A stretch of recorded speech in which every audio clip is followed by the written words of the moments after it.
Hello everyone, I'm Captain Logan. And I'm Brandon. And today we're going to tell you how we felt about Kick-Ass 2. You know, the Kick-Ass, now I can say Kick-Ass franchise, I suppose, is a very annoying thing for me as a reviewer because it forces me to swear. And I don't swear on my channel, but in order to say the title of this film, I have to say Kick-Ass.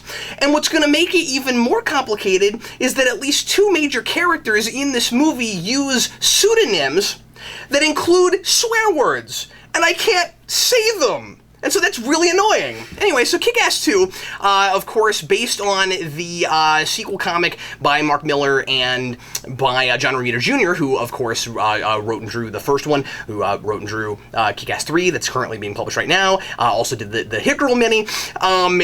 This is basically Kick-Ass getting back into the game after he inspired a whole bunch of superheroes, which is where the last movie left off. You know, the last movie, it's I'm done, but I inspired all these heroes, and now they're going to start cropping up out of the woodwork. And in this movie, we get to really explore that, see some of those heroes crop up, and see Kick-Ass decide to get back into the game, somewhat because of peer pressure, which I think is kind of fun. And Hit Girl, meanwhile, has a paralleling character arc where Mindy, where she doesn't get to be Hit Girl anymore because her, I guess what would you call it? Her caregiver, yeah, Marcus won't let her keep being Hit Girl for obvious reasons, and she kind of has to deal with a little bit whether or not Big Daddy was a good role model or a total sociopath, and so as they go through the film, that kind of thing starts to reverse a little bit, where Kick-Ass gets to where he doesn't want to be Kick-Ass anymore, and of course she is trying really hard to get back to where she can be Hit Girl. Eventually, that's kind of the place where it gets to.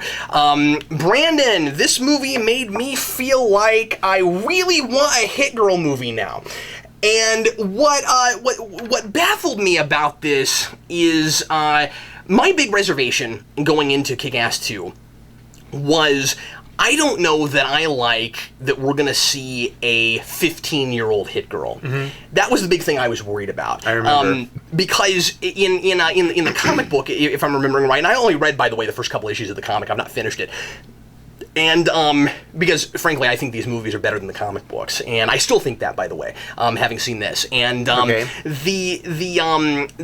sequel comic, I seem to recall it being more right after the first one, and her still being kind of 11 years old. And the thing I was worried about was that you wouldn't have the same kind of weird, perverse thing of she's 11 and killing people, and the audience is struggling to not have this perverse pleasure watching that, but they handle it so well that it's hard not to find it fun. And that's always, by the way, a feeling that I've grappled with, because I'm like, I don't want to like this, but they keep making me like this, and I still don't know how I feel about that. But that's a lot of the experience I had with the first one. So going into this one, I was really like, wow, I wonder if maybe they just shouldn't have even bothered with making another one if they have to change things to the point of making a 15-year-old Hit Girl work, because suddenly that whole idea, I don't want to call it a joke, but that whole idea gets kind of lost. And they did precisely what they should have done with it. They make it a movie about growing up. And where the first movie was a lot more about the motivations of why a person in the real world might think to be a superhero. You have to use everything in air quotes because there's no superpowers. This movie is about more identity, which was something that I was looking for a little bit in the first movie, and it didn't go there, and it didn't have to. But I was really hoping we'd get more of that here, and we really did. The dealing with the classic ideas, the classic superhero tropes of is it the mask, or is it your real self? Again, everything in air quotes. Your real self that is actually the mask. You know, which one is the real you? And they delved into that. And they really delve into that here, and I totally appreciated that. It is still way more violent than it has to be, and that's part of the point of it, which is still something I struggle with. Yeah. Because what gets me through these movies, and let me just say that I thought that this movie was tonally very consistent with the last one, and they very much felt like they were in the same world, and I felt like I was just watching more of Kick-Ass as opposed to a sequel that was trying really hard to live up to the first one. I didn't have that experience with it. I thought that I did a really wonderful job of just continuing this continuity. But what gets me through the violence and through the vulgarity is some pretty sophisticated plotting, really, and characters that I surprisingly come to appreciate and find sometimes endearing and sometimes not, but I still care about them.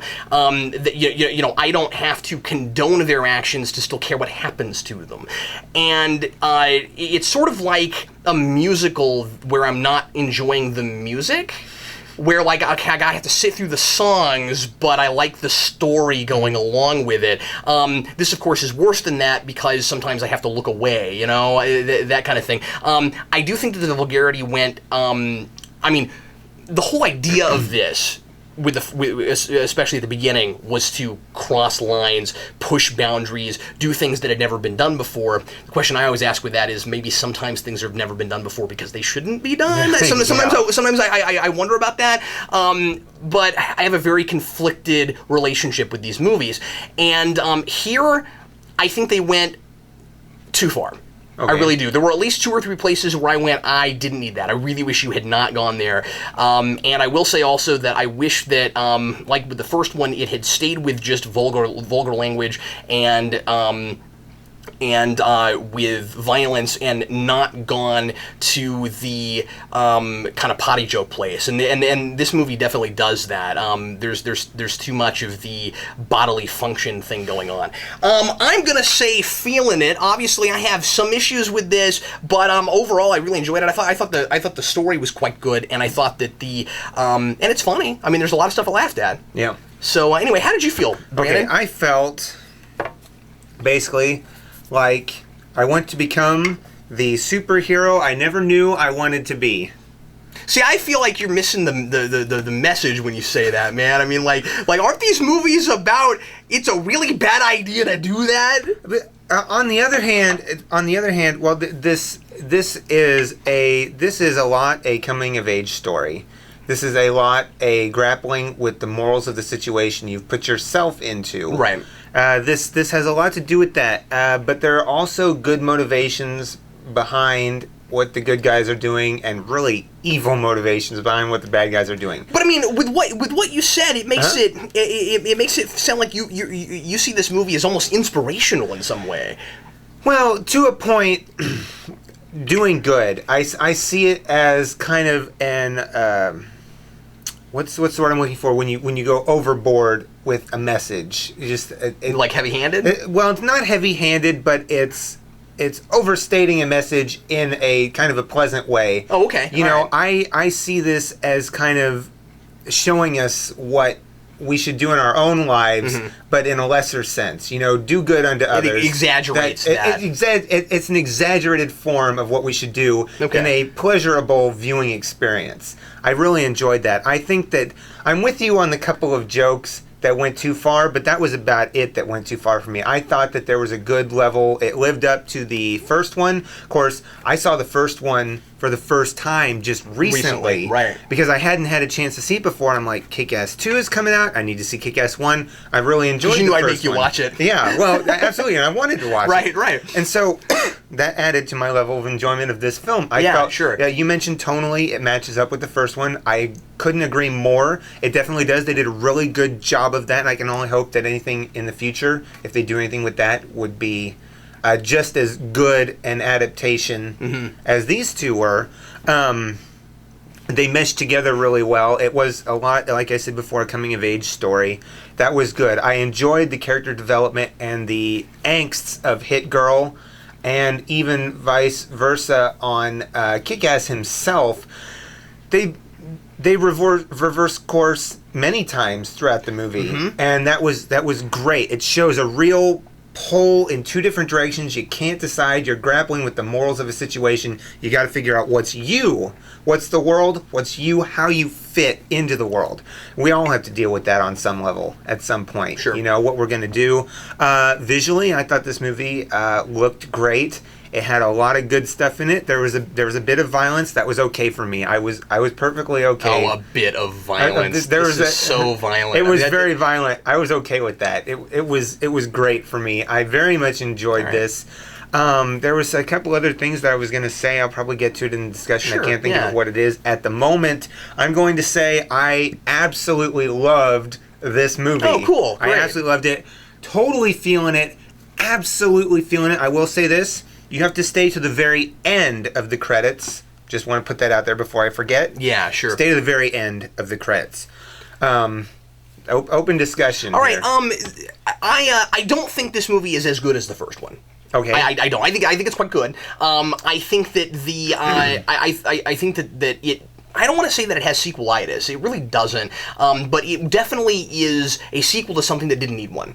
Okay. And I think that simply the comic book story for the sequel is weaker than the comic book story of the original comic book. So you know, it's got that. I don't know if you had that. I don't think the sequel is quite. I as liked good. it as much as I liked the first one. I felt they held up really well. They came together, partly because I saw them so close to each other. Probably that has one thing to do with it. It kind of felt more like one movie to me, even though we had time in between them. I, of course, have been working on a superhero rewind for the first Kick-Ass, and I have to admit right now I've not finished it yet. I'm still in the middle of writing it, so it's very strange to have to write a movie for that. It's very weird. I don't think I've ever done that.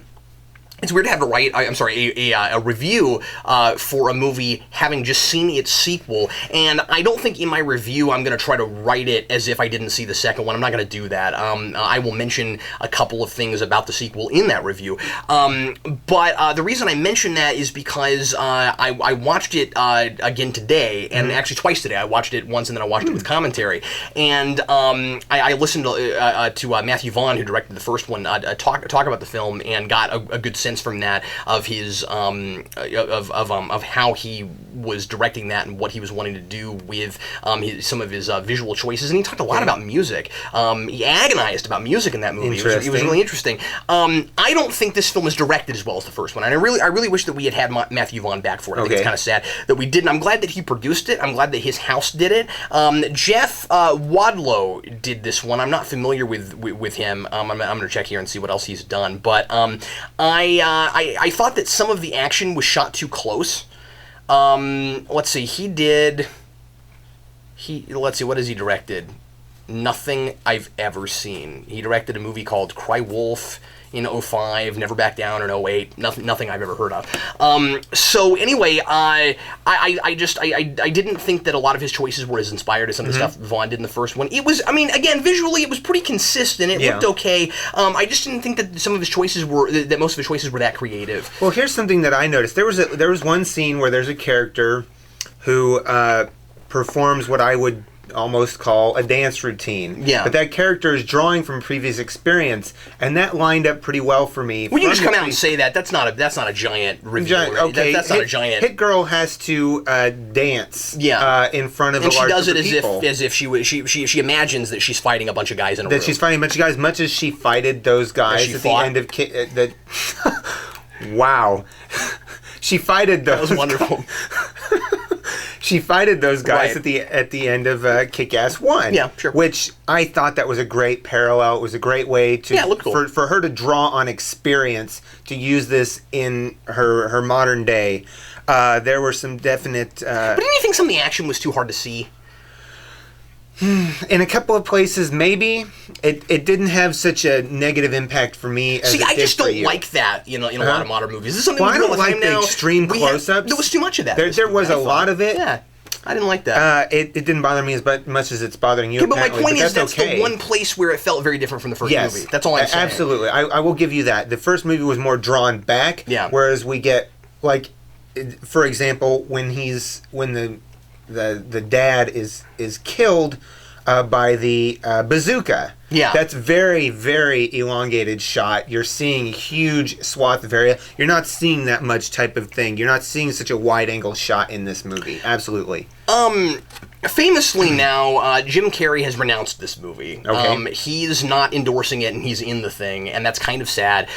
He doesn't like how violent it is, and because I am so on the fence about just how violent these are, I just feel like if you can tell the same story without going that far, because the whole brutality of The Thing is, I feel like, is a little bit of a cop-out. And I don't want to go too far into this, but, like, the more I hear Mark Millar talk about this, or Mark Miller talk about this, the more I think that it isn't as much about showing that being a superhero in real life would be really brutal, and that nobody would ever want to do that, as it is just some people love seeing that, and they go, oh, that's cool, so kill that guy. And I just think, I just think it's unnecessary to go as far as he goes. Be gritty enough that when a person gets punched in the face, they not only feel it, but they get injured. Yeah, okay. But, I mean, this is over the top. In these movies, there's so much blood flying and stuff There's a fair bit. like, this is not realistic. This is over the top. And I've heard people say, well, it's a satire, so you wanted more that realistic sort of thing. realism. I don't even know that I wanted more realism, as I'm just saying, I question why it's there. Jim Carrey is not in very much of this movie, and it's odd that some of the posters have him along with the three more major characters that are in all of this. You know, we have Kick-Ass, we have Red Mist, who's now calling himself the Mother Effer, and we have Hit Girl, all on a poster together with Jim Carrey at the top of that poster. He's not in enough of this movie to be like they're selling this movie somewhat on Jim Carrey, and I liked his performance, but I don't feel like it needed him. I liked his performance too, and I like the character. I like Stars and Stripes, but I feel like I think lots of other people could have played that part. They probably could. Jim Carrey for the part, maybe not necessarily, but I think the part had to be there, whether it was Jim Carrey or somebody else playing it. Yeah, that was my point. The character's important. Okay. But I'm just saying that because it was Jim Carrey, and because the movie was sold so much on Jim Carrey, and because I didn't finish reading Kick-Ass 2, and so I didn't realize just how much he wasn't going to be there, I expected to see more of him, and I was disappointed when he wasn't in as much of it as I thought he would be. That's all I'm saying. Yeah, he should. I would have liked to have seen more of him too. That was definitely a point that kind of disappointed me. Man, I'm just saying it's weird because of the advertising. It disappointed me a little bit in that respect. There were some great actors put in really minor roles. John Leguizamo is really good in this movie. He plays Mother Effer's right-hand man for a while, and he was good for what little screen time he got. Yeah. Absolutely. He's like family. I liked it. His performance was, it was pretty good. Yeah, spot on. At the end of the film, there is one major place where I feel like there was a scene cut out. I'm not going to go into detail because I don't want to ruin anything, but there is a place where a character has an item that played a major point earlier or played a major role earlier in the film, and I don't know how the heck he got that item.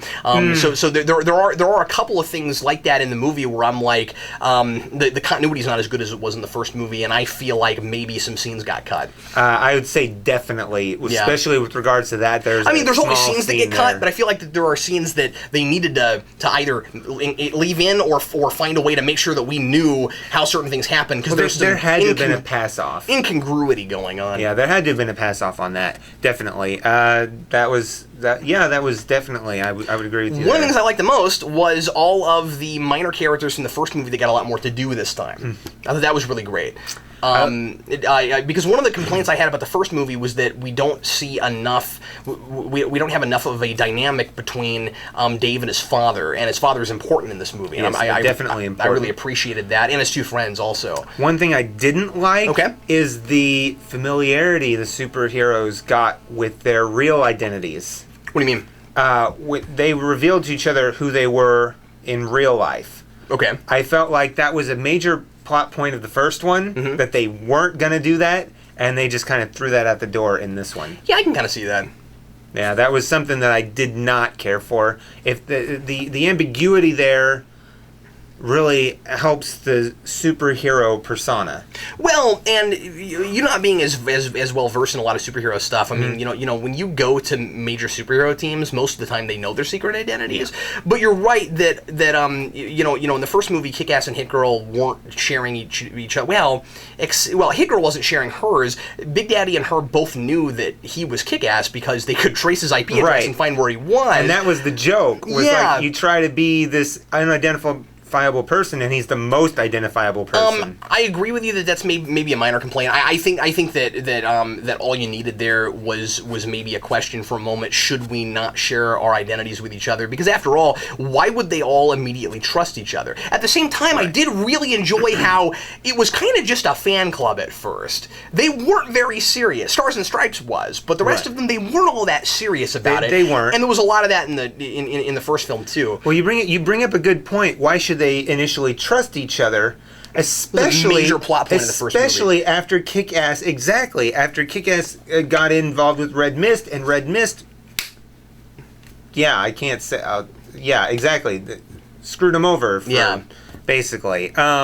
Major plot point. They threw that out the window too. Why would you trust these people automatically? There was a major subplot in the film that made me uncomfortable, and it was supposed to, and ultimately I really liked it.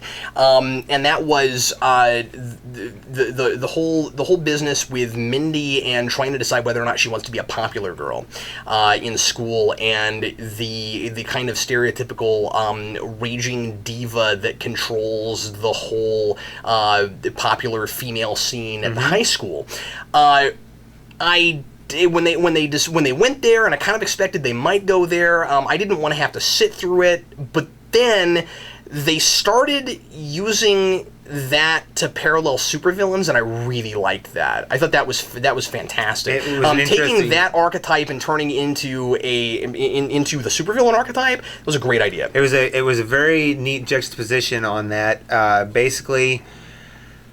Well, you're absolutely right. It parallels the supervillain quite nicely, and the evolution it's on the nose. of a supervillain. They come right out and say it. Yeah, but it worked. It did work. But that also factored in kind of the potty humor that we weren't enjoying. No, and I. Yeah. That didn't need to be done. It was the hardest scene to sit through. Narratively it was fine, but I just didn't like watching it. Right. Yeah. They could have insinuated it just fine. Yeah. Exactly. Yeah. I'm sorry. Anything else? That we haven't brought up yet. I've been talking a lot. What other things that you really liked or didn't like that maybe we didn't talk about? The tone in this movie, I felt while the narrative was being lighthearted, the violence and things was making it a darker film. I felt, and that was very oddly contrasting for me. I think there's a lot of darkness in the narrative. There is, but it tried to be. At the same time, it was trying to, I would say, push a lighter agenda. It was going darker places. And the movie tone, the cinematic quality kind of followed that darker narrative. I would argue that the first film was exactly that way. I can see that. I don't think this one was trying to be that way. Mm-hmm. It just kind of ended up that way. It like we said, it did parallel the first one in tone the same way. But I don't think they were actually trying for that. I think it just kind of ended up that way with the culmination of everything. And I think music choice, the music in this, there were a couple of identifiable music choices that there's a lot in the first one too. Yeah, really added to that. Mm-hmm. And that was very interesting. Can I mention the one you mentioned? Yeah, sure. There's a gratuitous fight scene where one person is totally smashing up a whole lot of people, and they use a cover of the Tetris theme from one of the early NES games, Tetris games. That was very interesting. And you're right, that kind of lent to the air of, I'm supposed to like this gratuitous violence. It's a cool choice, but I don't know that the violence is making the narrative darker. No, not specifically. It's a number of different factors, including the lots of tone for me is set by lighting. I think it's a bigger thing to me than most. I get drawn in very much by a darker scene, and I get pushed back more by a lighter scene. in a way that's just really hard for me to explain.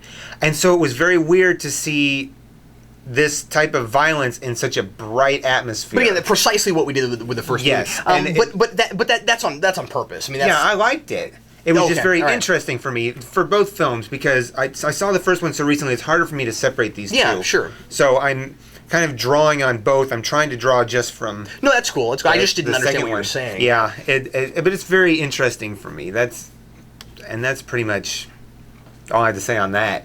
That's all I've got to say about it. I'm going to be putting out a superhero rewind for the first Kick-Ass film as soon as I can get that out. And like I said, it's going to be weird because I've now seen Kick-Ass 2 and I'll be writing about it. I'm having seen that. But anyway, that'll be coming to you soon.